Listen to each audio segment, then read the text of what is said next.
그리스도 이전 시대, 그래가지고 영어로 비포 크리스트 이렇게. 그리고 그 예수님의 오신 시대를 기점으로 해서 이제 아노 도미니, 그래서 주님의 해, 주가 오신 이후, 그래서 한글로는 주후 2020 이렇게 쓰기도 하죠. 예, 이것은 역사에 너무나도 큰 하나의 사건이기 때문에 이것은 기념하자라고 해서 이 11세기 되는 시대에 그 세력이 있었던, 힘이 있었던 정부가 그걸 결정을 했고, 그때부터 예수님이 탄생한 때를 기점으로 해서 1년, 2년 계산해서 벌써 2019년이 되는 거죠. 2019년 12월 25일이 됐습니다. 그죠? 우리가 알다시피 예수는 아무도 알아주지 않는 베들레헴의 평범한 집에서 태어났습니다. 외양간에서 태어났고 구유에 올려졌었다라는 이야기를 지난 주일 오후 시간에 나누었습니다. 그리고 성령의 인도함을 받아서 애굽으로 피신 갔다가 다시 돌아오셔서 정말 왕자의 자리에 서서 예루살렘으로 올라가신 것이 아니라, 그것도 사람들이 다 기억하지 못하는 나사렛이라고 하는 조그마한 동네에 와서 아버지 목수를 따라서 목수의 일을 하면서 30년의 세월을 삽니다. 여러분, 이렇게 평범하게 산 분이 사람들이 왜 그렇게 귀하게 여겼을까? 그죠? 30세가 돼서야 그 세례를 받으시고 공생애를 이렇게 한 3년 동안 살았어요. 그 삶이 무엇이길래 사람들이 역사 속에서 그날을 기억하여서 그 칼렌더에다가 그분의 이 땅에 오신 시대를 적어가면서 기억하고 있는 걸까? 우리가 알다시피 예수님은 3년간 복음을 증거했는데요. 그런데 그 가르침이 충격적이었죠. 나는 죽으러 왔다예요. 예수님의 그 가르침의 가장 중심되는 내용을 살펴보면 나는 죽으러 왔다예요. 그 단어 속에는 아주 깊은 진리가 들어있어요. 내가 메시아다라고 하는 얘기죠. 내가 구세주다라고 하는 거예요. 유대인들이 그 수많은 그 4,000년의 역사 속에서 기다리고 기다리던 그 메시아가 나다라는 얘기예요. 그리고 가르치는 그 메시지 속에 중요한 내용이 또 하나 들어가 있는데, 그게 뭐가? 나는 첫 열매다라는 거예요. 그래서 우리 신앙생활하는 사람들이 꼭 기억했으면 좋겠다라는 생각이 뭔가 하면, 예수님은 구세주다. 예수님은 첫 열매, 우리의 모범이다 라고 하는 거죠. 그 예수님의 가르침은 정말 참 놀라운 것들이었죠. 자연을 다스리는 권세와 사람들의 병을 고치는 권세와 능력을 다 보여주시는, 실제로 그의 말이 행동화되어졌고 그것은 표적으로 나타났기 때문에 그냥 수많은 사람들이 다 옆에서 지켜봤어요. 누구도 부인할 수 없는 사건. 그죠? 자, 이렇게 놀라운 능력, 어떤 면에서 그들이 무슨 내용인지 모르고 설교를 들었다고 할지라도 그 주님의 행하시는 행적들을 볼 때 이분은 보통 분이 아니구나라고 생각을 했어요. 오병 2어, 보리떡 5개, 물고기 2마리 가지고서 5,000명을 먹이시는 기적 같은, 풍랑을 잔잔케 하시는 능력을 가지신 분, 죽은 나사로를 살려내는, 병든 자를 치료하는 능력 있는 분, 그분들이, 그래서 유대인들은 그분이 정말 그 다윗 시대에서부터 예언되어진 다윗 왕국을 회복시켜줄 왕이 될 거라는 기대가 가득했죠. 근데 이게 웬일입니까? 그냥 로마 군인들에게 힘없이 잡혀가. 그러더니 십자가에서 그냥 죽어.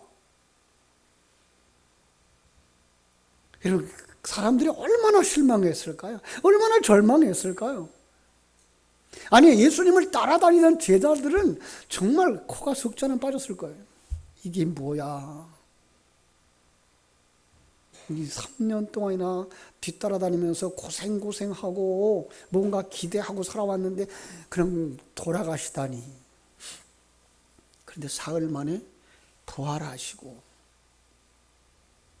승천하신 후에 성령이 오시고 나자 그들 속에 이 놀라운 사실들이 무엇인가를 깨닫게 되는 거죠. 예수님의 그 가르침이 다시 생각났고 예수님의 그 행적들이 다시 생각난 거예요. 그 속에 담아주신 영적인 진리가 얼마나 소중한 건지, 얼마나 놀라운 건지, 정말 기쁨의 큰 소식이라는 게 뭔지가 그대로 그들의 가슴 속에 막 다가온 거죠. 예수님이 정말 그렇게 말씀하셨어요. 천사가 그들에게 가르쳐 준 것처럼 무서워하지 마라. 내가 온 백성에게 미칠 기쁨의 큰 소식을 너에게 전하노라. 여기 아기 예수의 탄생을 큰 기쁨의 좋은 소식이라고 했다는 거예요. 얼마나 좋은 소식이기에 큰 기쁨의 좋은 소식이라고 했을까요?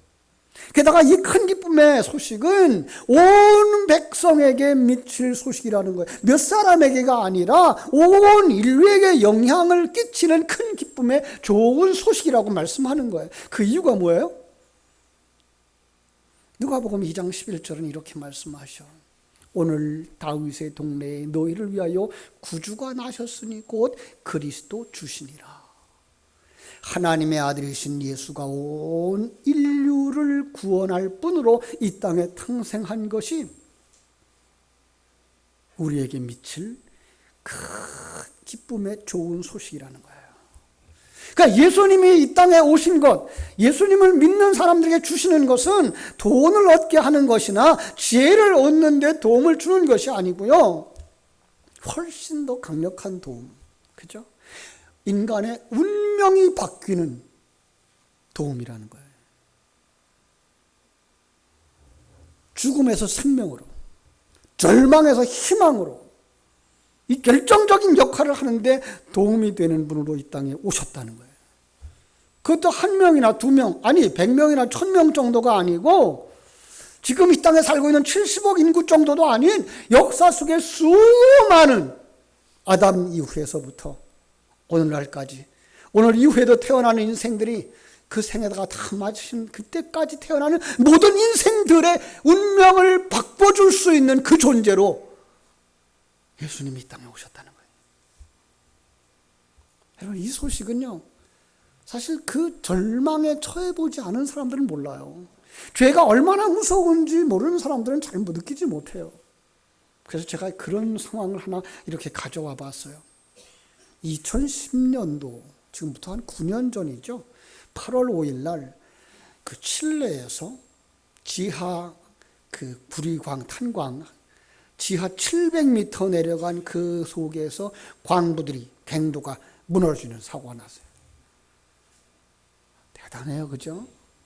지하 700m를 내려가요. 그 길이 얼마나 험하겠어요. 얼마나 어렵겠어요. 근데 그 길가 갱도가 무너진 거예요.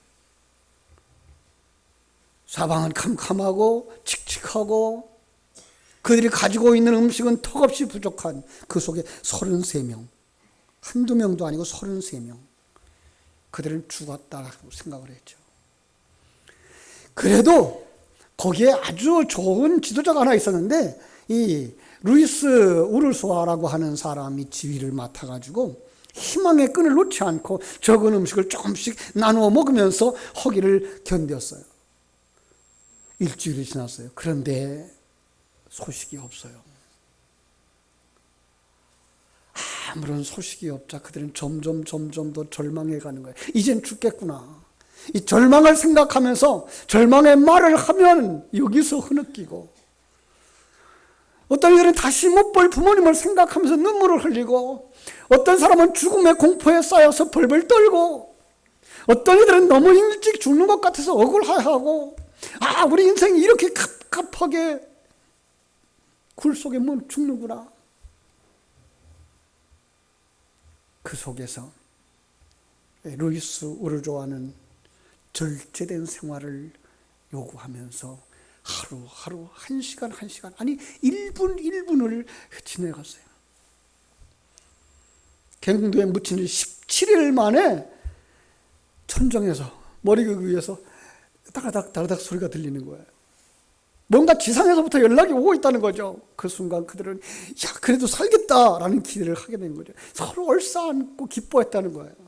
이 작은 소리, 적막했던 그 순간에 들려오는 그 작은 소리, 캄캄함 속에서 들려왔던 그 작은 소리, 절망과 낙심 속에서 들려왔던 그 작은 소리가 그들이 희망을 가지게 됐던 불씨가 되었던 거죠. 그러더니 결국은 그들에게 이 구멍이 뚫렸고 지름 15cm의 우물 파는 기계로다가 거기까지 뚫고 들어간 거죠. 공기 구멍이 되어졌고요. 그 구멍으로 음식이 내려가고요.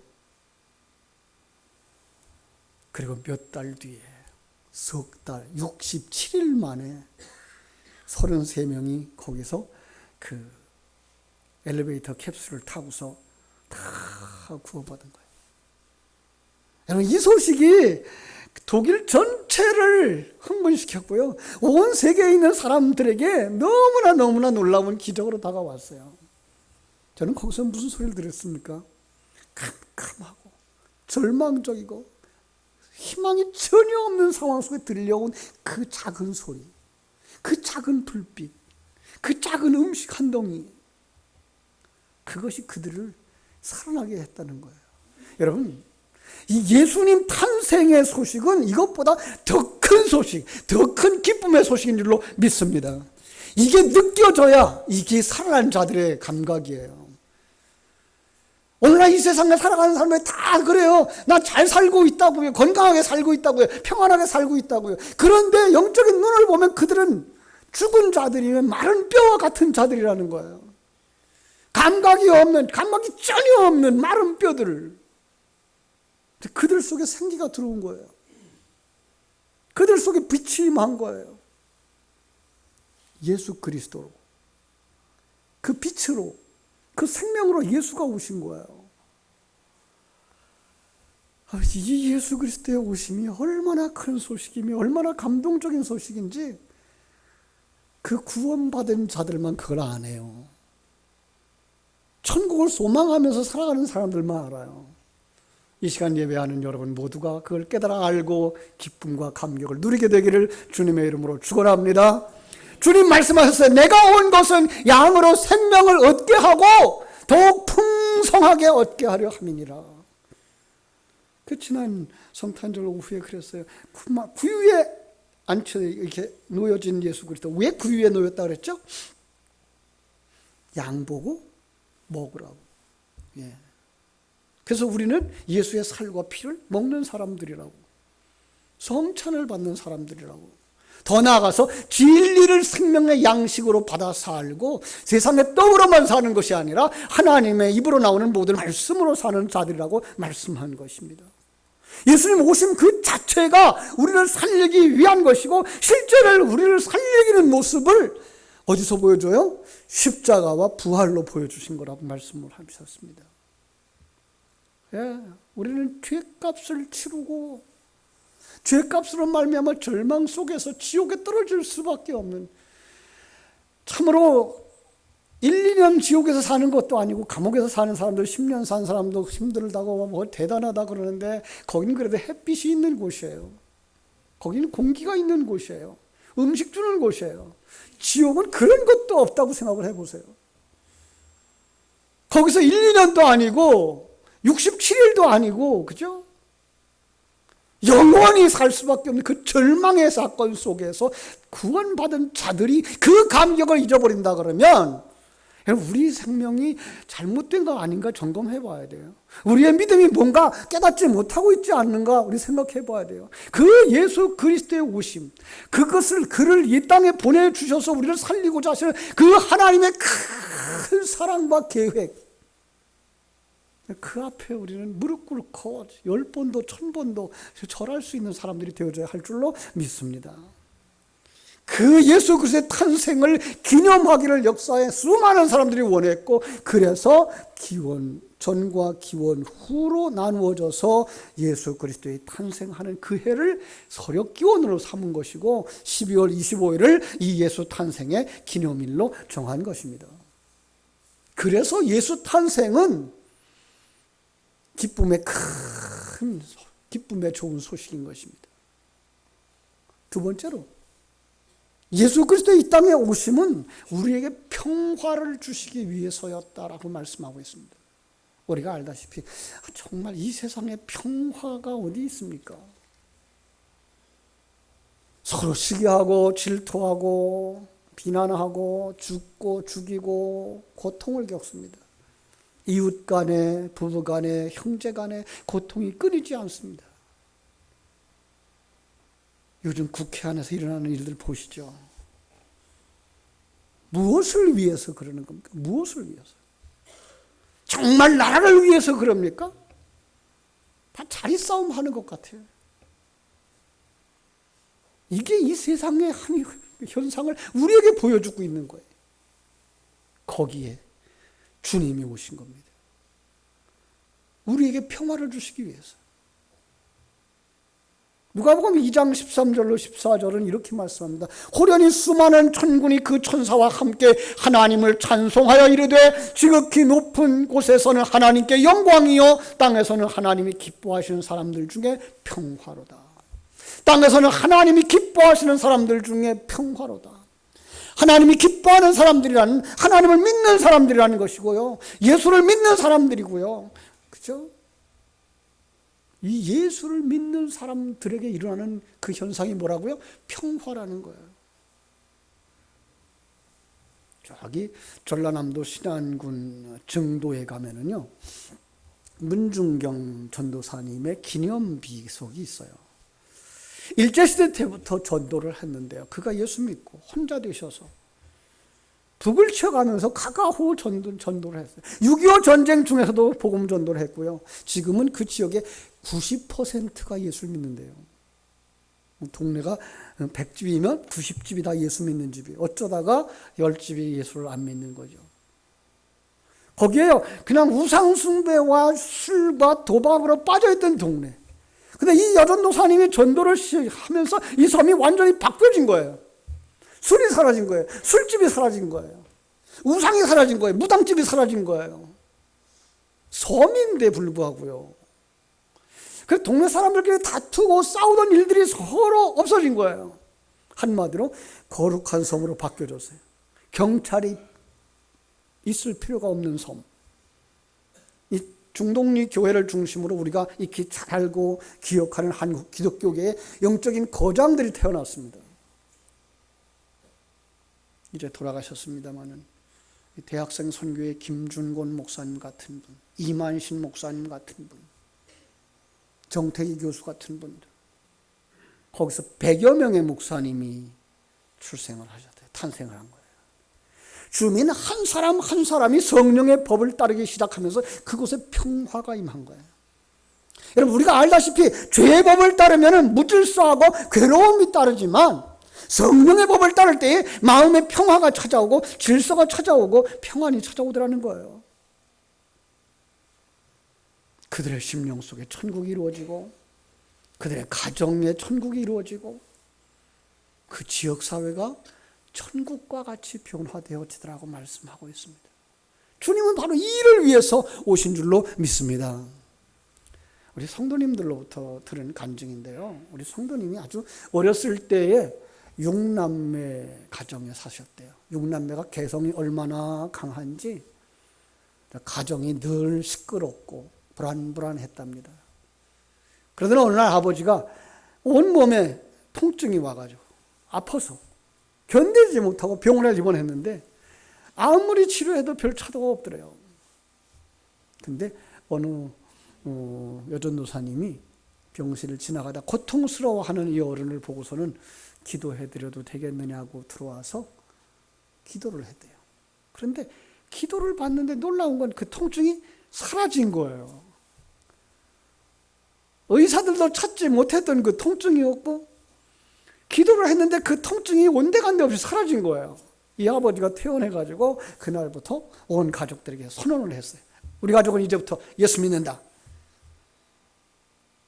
신앙을 청하시고 그때부터 다 아버지 따라서 교회를 갔어요. 그렇게 시작된 신앙생활인데 놀라운 건요, 신앙생활을 하면서 그렇게 갈등하던 형제들이 갈등이 사라진 거예요. 그리고 끔찍이 사랑하면서 행복한 모범적인 가정을 이루었다는 거예요. 여러분, 이게 하나님이 주신 말씀에 그대로 실현되어지는 현장이 아닌가요? 주님 말씀하십니다. 누가복음 19장에서 너도 오늘 평화에 관하여 알았더라면 좋을 뻔하였거니와 지금 내 눈에 숨겨졌도다. 평화의 왕이신 주님을 영접하지 않으면 평화가 임하지 않는다는 거죠. 그러나 예수님을 영접하면 평화의 도사이신, 그 평화의 사도이신 예수 그리스도께서 우리 가운데 오셔서 우리로 하여금 평안케 해주시는 줄로 믿습니다. 평화를 원하시는 분이 있으면 아멘 하십시다. 금년 성탄절, 이분이 오신 주님을 기념하는 좋은 날, 예수님을 영접하고 예수님 주시는 평화를 원하는 여러분의 심령 속에, 여러분의 가정 속에 평화가 넘쳐나기를 주님의 이름으로 축원합니다. 평화, 평화로다. 하늘 위에서 내려오네. 그 사랑의 물결이 영원토록 내 영혼을 덮으소서.